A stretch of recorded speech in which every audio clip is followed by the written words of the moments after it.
Hello and good afternoon, friends. Welcome back to the podcast. This is the JRPG Report, episode 159, and it is Thursday, April the 1st. I've got a big announcement to start today's podcast, so I hope you are ready. Last week we had a big announcement. There's another one this week. I've decided to take the podcast in a slightly different direction. We're still going to be covering our beloved JRPGs, but this is now going to be a mobile-only podcast. So all you silly console players and PC master race, you can just, really got no use for those things. They're really kind of antiquated technology, and clearly the superior format going forward is going to be cell phones.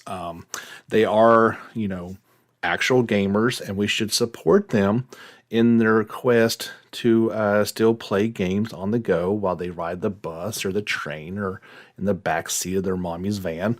That's fine. They are awesome people, and we should have a podcast every week just devoted to them.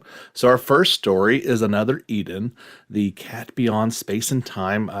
It was available on mobile, so it's now coming to PC. So we'll cover news like that as well when it finally gets released on PC. It's fine.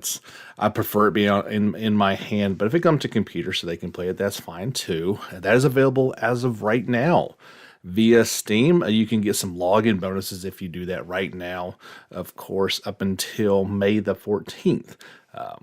So there. Oh. Okay, I can't go on any further. I said that with a straight face as long as I could.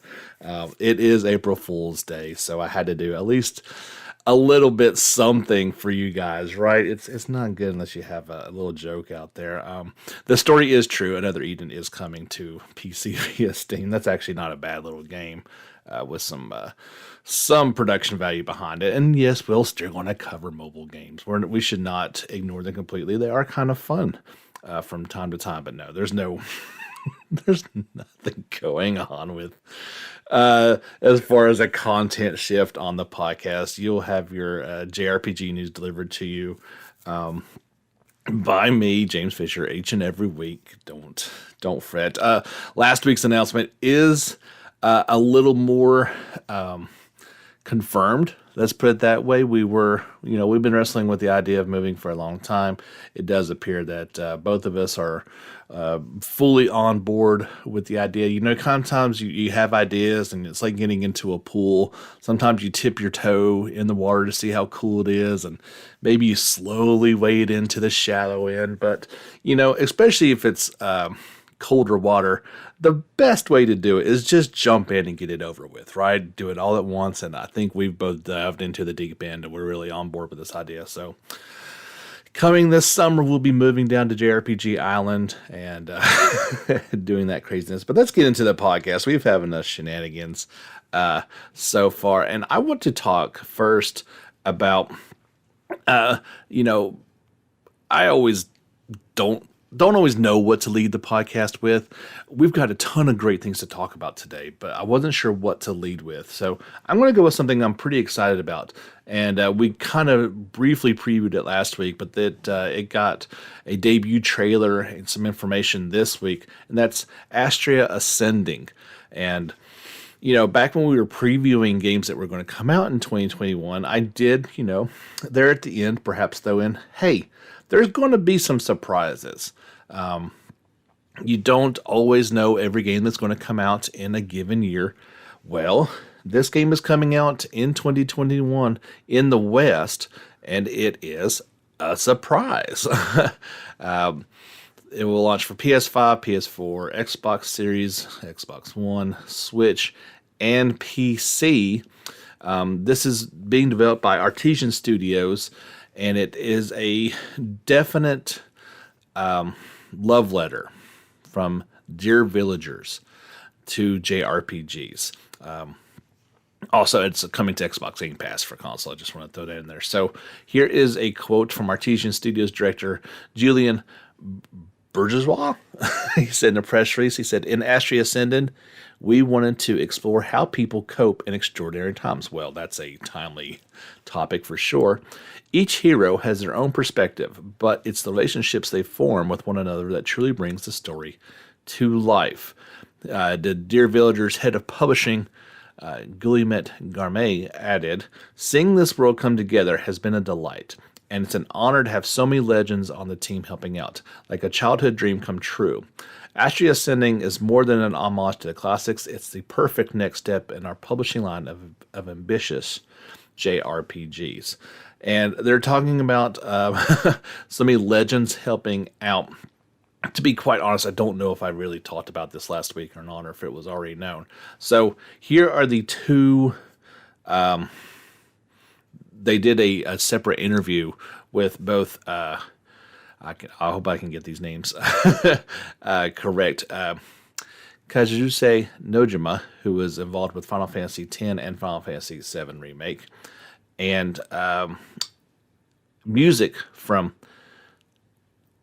Hitoshi Sakamoto, who's best known for his work on Vagrant Story and Final Fantasy XII. They've also got art from side designation artist Yoshida and Manaba. But it's more the Final Fantasy pedigree that we want to talk about. And that's what that's what the video focused on and their involvement with it. So Nojima is doing the story, the character design, or not design, but he's basically doing the story and the direction of the game. And then, of course, Sakamoto is doing the musical score for it. And from what I've seen story-wise and from what I've heard music-wise, it definitely sounds like it's going to be impressive. This is a world where chaos looms. Players will take control of the demigods, which is a motley crew of 8 heroes charged with the fate of the world. Each character has their own story, explored across 5 cities, 25 dungeons, and 30 hours of gameplay, up to 50 for 100% completion of the game. Along with finely tuned turn-based combat, players can try out a range of side quests and minigames, including an original fantasy-themed token game.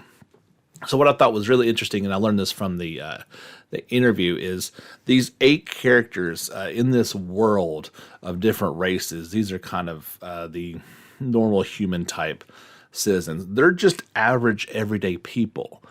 And I guess once they come to a certain age, they are selected to become the demigods, which are the protectors of the world, and they seek to keep the harmony balance, which is like a special fruit.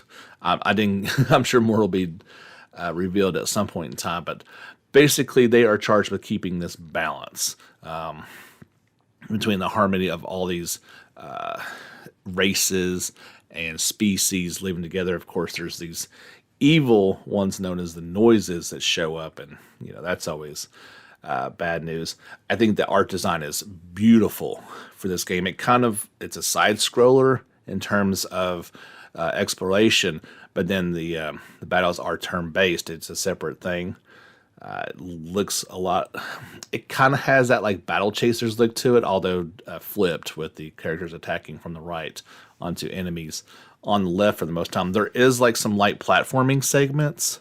So think like this was just in Persona 5 Strikers as well. It would have some 2D side-scrolling platforming type elements. Very light, kind of just jumping up platforms in order to get to treasure chests, that type of deal. But I am impressed with what I've seen so far, and especially for a game that's supposed to be coming out in this year, I'm very excited for it.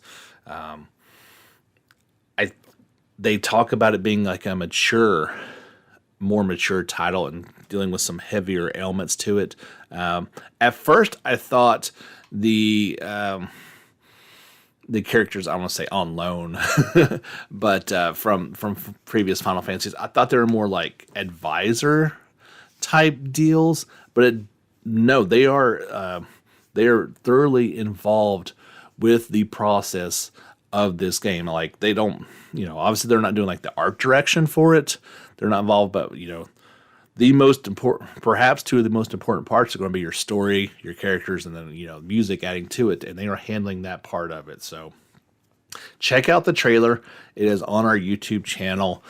I think if you are a fan of turn-based battles and of kind of more of a classic, well, obviously there's some new elements in it, but it definitely has that classic feel to it. And see if you're excited about it as I am. And I don't think it'll let me post the interview one. That's some of those videos get flagged for those type of things, but that'll be involved. You can check out the interview part. I'll put that during the video version of this podcast, as long as it doesn't get flagged as well. Keeping with the April Fool's idea, no, I don't have any other jokes to play on you guys, but Square Enix definitely had a tongue-in-cheek type of trailer shenanigan going on today, but they expressed it as such. It wasn't like they were trying to fool anybody. They released a special. They're calling this the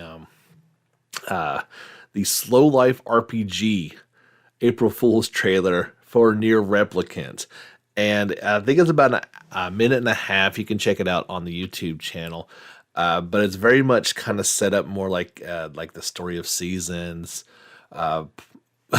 type of gameplay. They say this is in Japanese, of course. It promises an unforgettable experiences with activities such as gardening, interacting with animals, fishing, and an assortment of unique characters. I mean, doesn't that sound so much fun? They have obviously some video going along with it. It is quite humorous, and I can truly appreciate something fun going like that. It's all stuff that's in the game. It wasn't like they made anything. They just edited it in a fantastic fashion to kind of give people a good little laugh. So yeah, you can definitely check that out if you're looking for a laugh today or any day.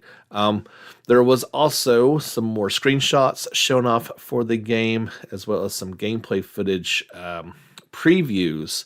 I'll link the story on our social media channels on Twitter and Facebook. Famitsu did one, IGN Japan did one, and then there's an English one via PlayStation Access, saying 5 things you need to know about the upcoming game. You can check those out along with some images there on the Gametsu site. The game looks phenomenal.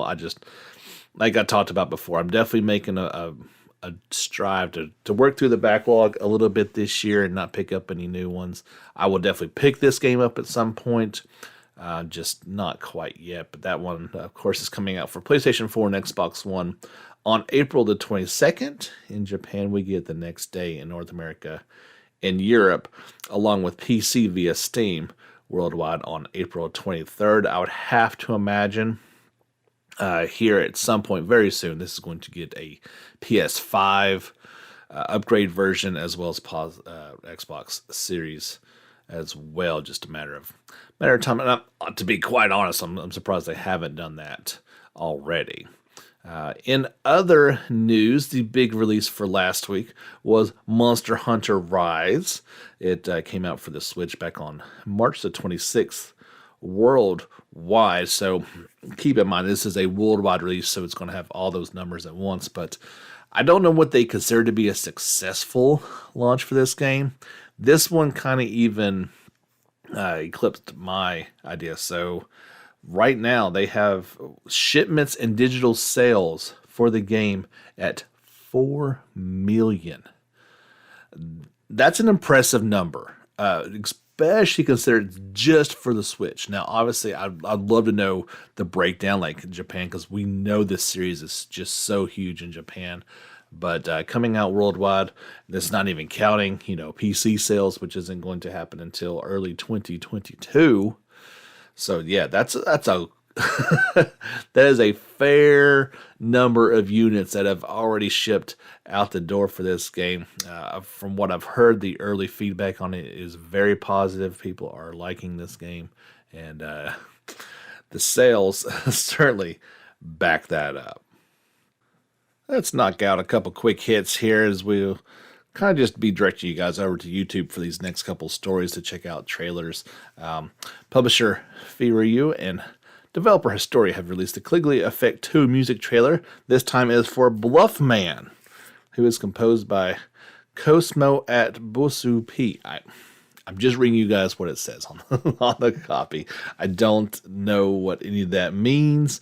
But yeah, the newest musical trailer. This guy is kind of interesting. Look, he's kind of got that gold mask looking thing, reminiscent of the Persian king from 300 or something.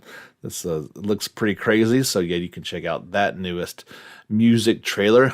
Something that we've talked about a little bit. There is a new trailer for Nayuta no Kaseki, which is that action game spinoff from the Legend of Heroes developers. They had their debut trailer come out for it. I think it looks really cool. This was a PSP game that they have kind of upgraded to PS4 with some new visuals. That got a very impressive looking trailer, let's say that. It is due out on June 24th in Japan for PlayStation 4. Still no word on any sort of Western release or if it's even a thing or not, but definitely you'll want to check that out if you're interested in it. There was a live stream, a little bit over an hour, for the upcoming new JRPG dungeon crawler Manyu, and I kind of snipped out about 13 minutes of gameplay for this. This is kind of one of those first-person dungeon crawler explorer type games. So if you're kind of like me, that those games can make you a little sick, know what you're getting into with that one. But if you're kind of curious on what this game is looking up to, you can check that out. They did say some details about that. It is they're not thinking about putting it on any other platforms besides the Switch at this game, and they want to find a company that will port the game overseas, and at that point they may actually decide to bring it out to other systems at that point in time if that company chooses to do so. This is a dungeon RPG return to its roots. They want players to reproduce the excitement and fear induced by the original Wizardry game. So it's definitely going back in the old school type deal for that. So yeah, check that out. 13 minutes of video. There is a new trailer for the upcoming HD remaster of Shin Megami Tensei 3 Nocturne. This has been dubbed the world's rebirth. This game is coming out pretty soon. In the West, it will launch on May the 25th for PlayStation 4, Switch, and PC via Steam. So if you're looking forward to that game, there's that new trailer that you can check out on our YouTube channel. We got the first full trailer for The Wicked King and Noble Hero. Now, it details the 3 story episodes and various gameplay systems. Of course, it's in Japanese, so it's a long trailer, I think over 4 minutes long, and you're not going to know what's going on in that, but it is cool to see the game in action. If you want to know exactly what's going on in it, there is a detailed summary that goes into just a ton of detail displaying the different images that go along with it. I would sit here and explain it to you, but you kind of need the images to go along with it to kind of understand what's going on. So I will invite you to check out our link on either our Facebook or our Twitter feed to learn every bit about it. They say the stories of a little fox, a squirrel, and a princess. This game looks super cute. It's going to turn off a certain segment of the population, but I think it looks pretty cool and something I would like to check out in the future. So we'll talk about some other trailers at some point, but those were the quicker ones that you'll definitely just want to head over to YouTube and check out, as you should all the time. We try to post things nearly every day. If there's content out there for me to repost, I will certainly do that. Of course, you get video versions of these very podcasts with all the trailers included in them. And if a big batch of screenshots come out that's not in a trailer form, I'll put those together in a slideshow so you can check those out as well. In other news, we talked about Gamescom not long ago, and we do have confirmation of Tokyo Game Show 2021. It is set to run from September 30th till April the 3rd. As of this time right now, it is going to be online only. So unless things change dramatically, that is what they're going to go with. The theme of the games is We Will Always Have Games. And this will be its 25th anniversary. The first one was held back in 1996. I'm looking forward to that. That's always kind of the big, potential huge thing that we, in our JRPG genre, that's where we go to each and every year. That's our, I was going to say that's our E3, but, E3 is just not barely anything anymore, which is something growing up I never thought that I would say. But yeah, September 30th until October 3rd. Again, it's going to be online only unless things greatly change. There was a article coming up. This one has come out for the Switch, and that's Aria Chronicle. That's a tactical RPG. No, it's currently available for the PC. It's coming to the Switch on July 8th. I guess that's going to be it's Japanese, but it does support Japanese voiceovers with English, Japanese, Korean, and Chinese text options. So you'll be able, of course, for Switch, you can get any game and do it that way. Not a game for me, per se, as a tactical game, but certainly something that you guys may be interested in. They promise unique characters, strategic turn-based battles, numerous customizable elements, challenging quests, and an epic story. Like I said, you can pick that up for PC right now, but it's coming to Switch on July the 8th.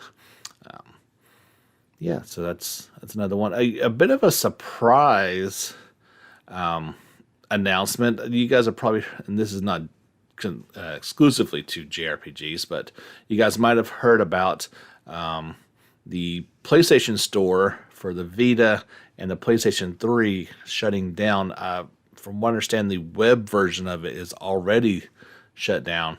The actual PlayStation Store on PS3 will close on July 2nd. The actual PlayStation Store on Vita will close on August the 27th. So and PSP as well will end on July the 2nd if you're still rocking there. So that's kind of a bummer, but it's one of those things like, we saw this with the Wii store that it finally shut down, and the 3DS store. I guess they just can't keep these things going on forever. You'll still be able to access and re-download previously purchased games. You'll still be able to access previously purchased video/media content. You'll still be able to redeem Game and PlayStation Plus vouchers, and you'll still be able to re-download and play claimed titles through PlayStation Plus as long as you remain a member of that service. Here's what you're not going to have. You will no longer be able to purchase games on those three platforms, including games and video content. You can no longer make in-game purchases on those games on PS3, Vita, or PSP. So if you are get while the getting's good, right? You've got a little bit of time. They did announce this in the future. There's a whole bunch of Q&A that's on their website that you can check out in case you've got further questions. But that's kind of in a nutshell. You're going to want to get to this quickly. Like I said, on PlayStation 3 before July 2nd or Vita before August the 27th. If there's anything you want to purchase, you best do it now. Like I said, you can still download those once you purchase them at any point in time. I guess the downloads options will still be available in case it gets erased or you run out of memory and you need to do it somewhere else. But yeah, it's kind of sad, but it's just one of those things that has to happen eventually to all those services. There's a new character trailer for one of my most anticipated games of this year, Christ Tales, which is coming from Modus Games and developers Dream Unincorporated and SYCK. In this character trailer, they announced the voices casts, as well as detailed some of the characters that you'll be playing with. Kira Buckland is the role of Christbell. She's the main character, a young orphan with a slim figure that is unaware of her latent powers as a time mage, until Mateus the Frog, everybody needs a frog guy character, helps unlock her abilities. She's able to see into the past and future and can interact with both of them to change the present. Cody Rock is the role of Mateus, a small orange talking frog with a black top hat who meets Christbell at the beginning of the game. After stealing a rose from the garden Christbell is tending, he leads her to the cathedral where she discovers crystals of time, granting her powers to control time. He will assist her party in a variety of ways throughout the game. Lindsay Vega is the role of Wilhelm. Wilhelm is Christbell's magic teacher, who you'll meet early in the game. He looks like a child, but he has a pretty remarkable amount of skill and experience. He tends to be a bit sarcastic. He is well known in the city and is friends with many members of the Oritus family, the most powerful family there. Zeno Robinson is the role of Christopher. He's a brave and heroic mage warrior who helps defend the kingdom from goblins. He fights with dual gauntlets that can be joined together to create a shield to defend against enemy attacks. His magical abilities allow him to conjure different elemental attacks such as fire and water that can be enhanced by Christbell's time powers. Lizzie Freeman is the role of Zass. Zass is an upbeat, outgoing, and bit of a wild card. Christbell's party will encounter her upon the arrival in the Kingdom of Cinder, where she will aid the team with her explosive set of tools. She is instantly recognizable by her athletic build, dark apparel, and large green bag.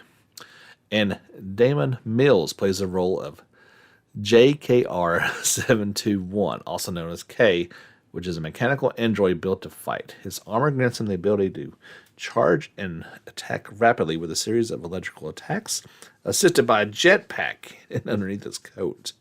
He exhibits a genuine curiosity about the world and will join Christbell on her adventure. Remember, this one is coming out in July for every platform under the sun outside of mobile. Still waiting on an actual firm release date, but July will have to hold us over until then. It was recently announced that both Atelier Ryza 1 and 2 combined have surpassed 1 million units sold. Publisher Koei Tecmo and developer Gust announced. And to celebrate the milestone, they released a special downloadable content costume for both games, as well as the re-release of bonus costumes Summer Adventure and Divermento's Embrace from the original game until March 31st. Those are available right now. Let's see. Those are. Let's see. We'll receive the White Lily of Summer costume for Ryza 1 and the High Summer Formal costume for Ryza 2. Character designer Toshinardo hinted at the existence of a Atelier Ryza 3 during this live stream to celebrate the 1 million shipments. Upon ringing the fan question, will there be Atelier Ryza 3? The cast, including Ryza voice actor Yura Noguchi, answered with replies like, I have no idea, and I really hope there is. But Toramono alone had a more telling expression. When the host pointed this out, he said, I know a little bit, but I can't really say anything. Upon hearing this, the other presenters reacted in surprise, muttering things like, what do you know?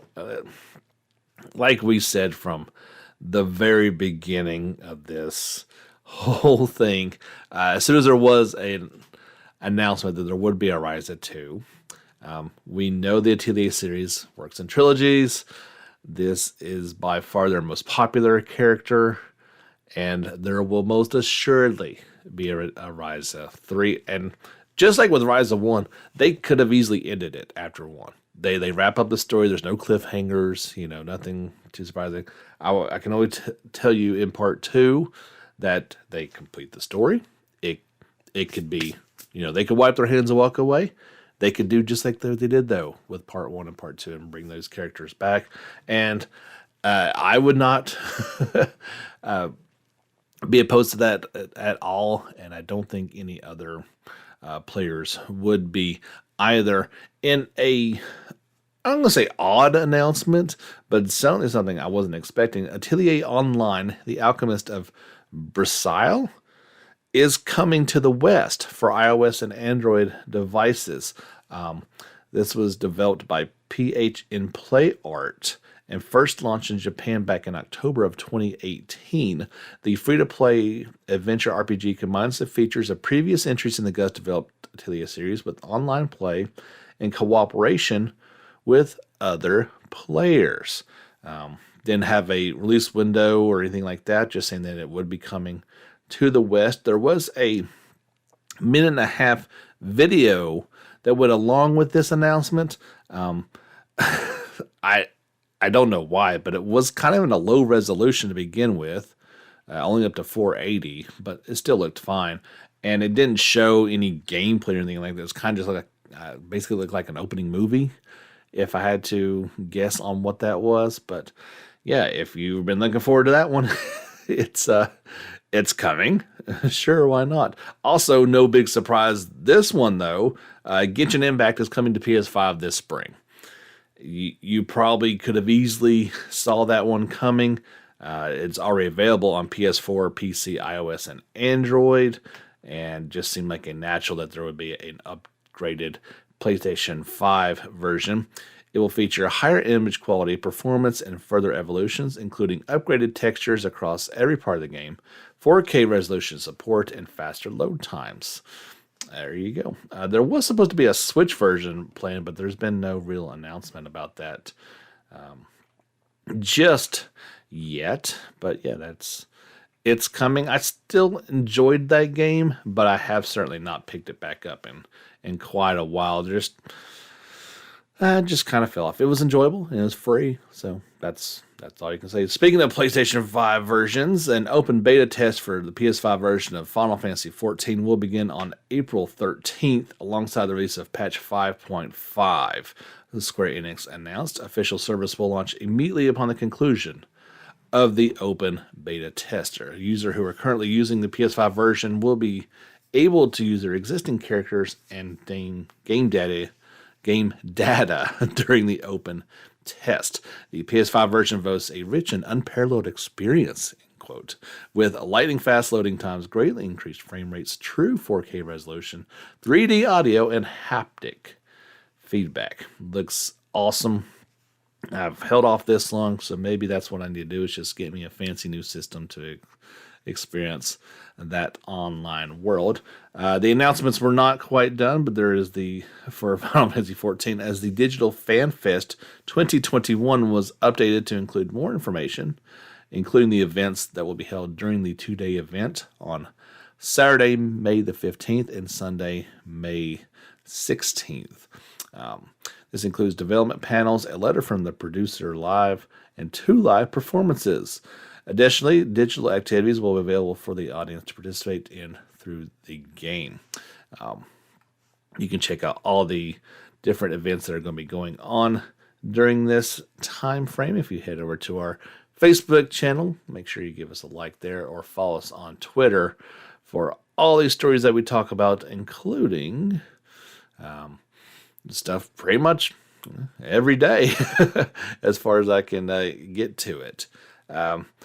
If you got Spotify, you can now listen to both Defaultly Braves 1 and 2's official soundtrack. They have been released under the Composer Revo's official Spotify page. There you go. Looks like the music is fantastic for this game, so that would be a fun thing to listen to while you are on the Spotify. We talked a little bit ago about the Kingdom Hearts PC versions coming out. Well, they are available now, and they are even on sale until April the 6th. So they're about 20% off right now. So you can get 1.5 and 2.5 remix for $40. You can get 2.8 for $48, as well as Kingdom Hearts 3, along with the Remind DLC for $48, and even Melody of Memory is on sale for $48. Yeah, there you go. So if you're looking to get those games, you might as well do it at a bit of a discount, right? Why not? Pre-registration will begin for Ni no Kuni Crossworlds here soon. Netmarble announced. It will begin on April the 14th of 2021. I'm not sure if that is... I guess that's for all devices. I've not got on there to see if... it doesn't say if it's specifically for Japan or not, so I guess it's going to be worldwide. Yeah. All it says is the release is still planned for Android and iOS sometime in 2021, so maybe get onto your iOS device or Android device and see if that is something that you can go ahead and sign up for. Ni no Kuni is such a... I don't know. I certainly enjoyed part 2, but yeah, it's still all about part 1 and how great it was, and not sure how this one certainly seems to lean towards part 2 in a lot of aspects. There is going to be an awesome big orchestra performance from the Suikoden series sometime in April. This is obviously going to be over in Japan, a series of them, and it'll be held every Sunday at 8:30 a.m. Eastern Standard Time, so that's 20:30 in Japan time. And you can purchase online tickets for this. We've got that all linked on our Facebook and Twitter pages if you're interested in throwing down some money for those. Suikoden series, always known for its great music, so I'm sure that would make for an incredible concert experience. This one just came across, and I don't even have a news story for it yet, but not surprisingly, there is going to be a physical version of Final Fantasy VII Remake integrated for PlayStation 5. When you buy that physical version of it, you do obviously get the game as well as the DLC for Yuffie. It is included in that. If you pre-order it, you will get the Cackstar weapon, which Yuffie can wield in her content story. So that's pretty cool. There is also the digital deluxe format. Let's see. And you'll get all that stuff, including a digital art book and digital mini soundtrack. So you can check out that. That's on the Square Enix website, and I'm sure it's going to be coming soon to the PlayStation Store. I don't know if that's up yet. Like I said, that one just came across the Twitter feed not too long ago. There was a interesting story that came out about the best-selling Tales of games, and it broke it down.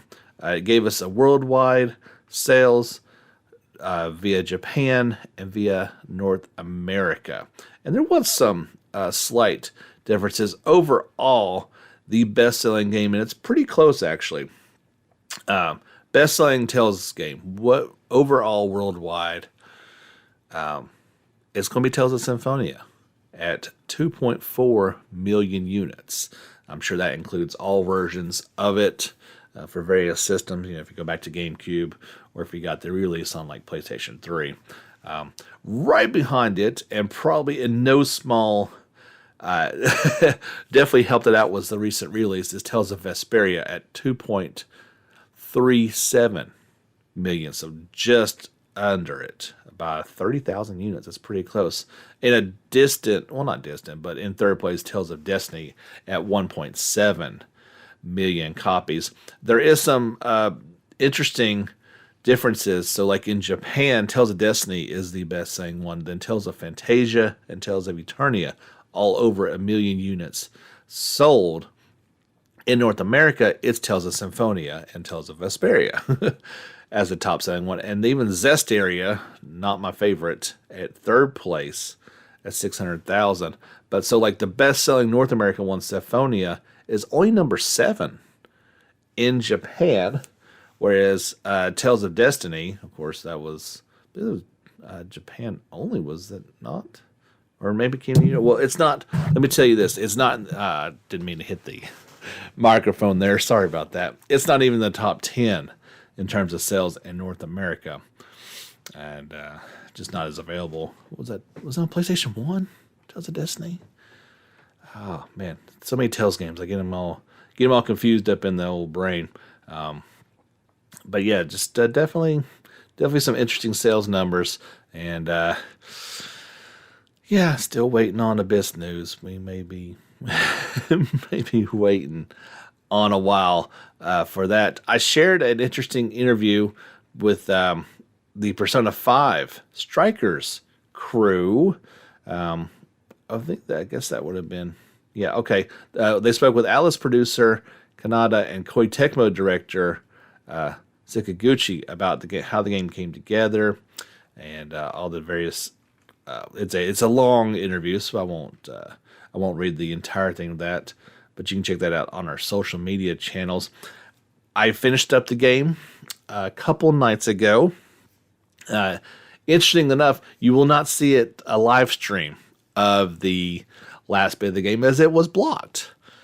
I've not, usually when I'm playing games at my slow as a snail pace, by the time I get to the end of it, they're not blocked. But yeah, I got in there, and it's a short game. This is not a typical Persona experience. I think it was all told around 40 hours. Maybe a little bit more by the time I got to the end of it. But yeah, the last little chunk of the game was completely blocked, so I could not actually got about halfway through a live stream, and it got to a blocked section. And that was the end of live streaming Strikers for the next little bit. And I appreciate that as it, not to ruin anything, but it's like, well, what about the 35 hours before that? I'm sure people didn't want that ruined either, but it's out there. I don't know.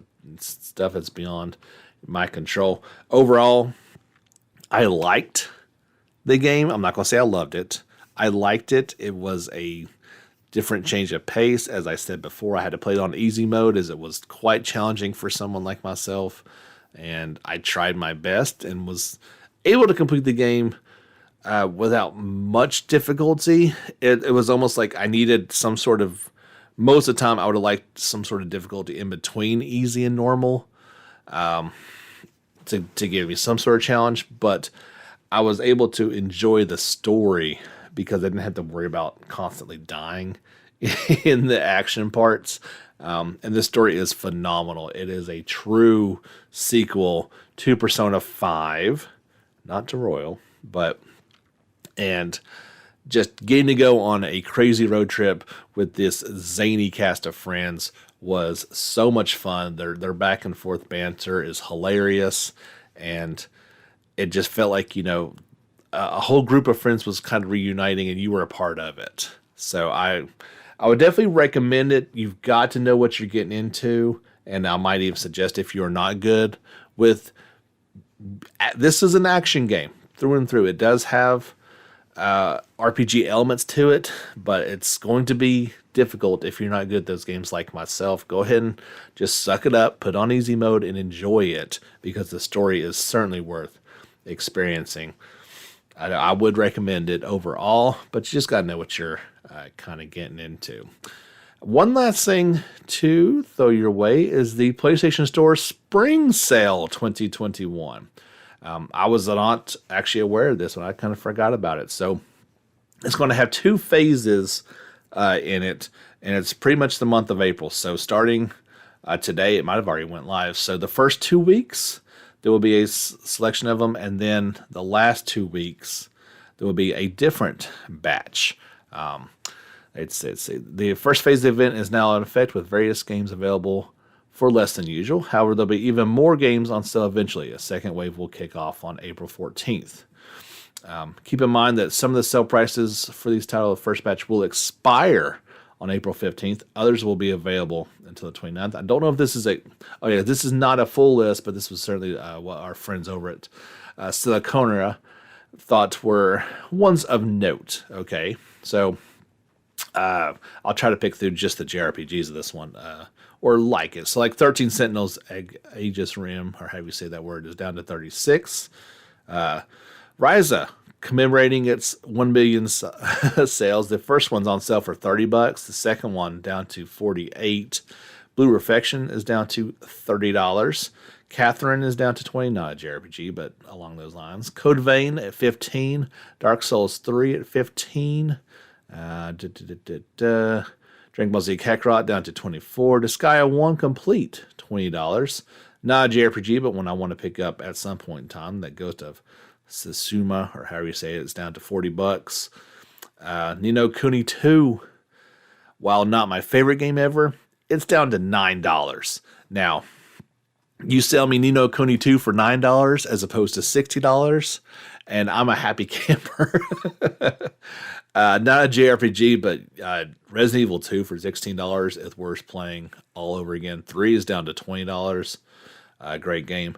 As always, for these sales, anytime there's a sale going on and JRPGs are involved, Tales of Berseria is in there.